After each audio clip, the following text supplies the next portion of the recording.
Assalamualaikum warahmatullahi wabarakatuh. Barudak kelas 1 kumaha daramang. Alhamdulillah mugia barudak senantiasa aya dina lindungan Allah Subhanahu wa taala. Amin.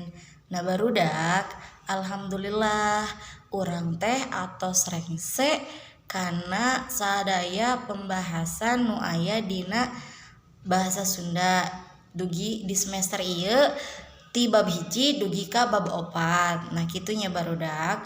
Nah insyaallah urang lajengkeun bab 5 di semester payun.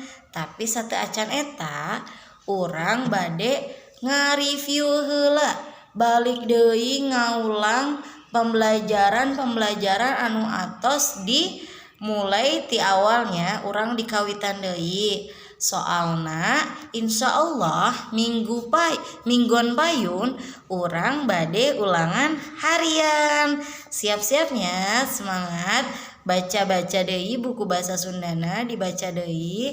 Nah urang arek ngareview materi-materi anu sateu acan anu atos urang kerjakeun sateu acanna nya.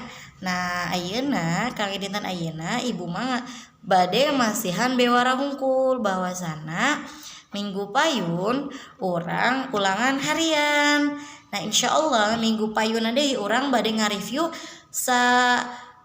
sagala pembelajaran anu atos urang ajar sateu acanna nya. Kitunya barudak. Namun aya nu teu ngartos tiasa langsung japri naroskeun ka ibu kedah kumaha sareng kumahana. Nah sakitu we panginten barudak ti ibu. Hatur nuhun punten amun dina pembelajaran sok aya lepat sok aya salah gitunya. Hatur nuhun. Wassalamualaikum warahmatullahi wabarakatuh.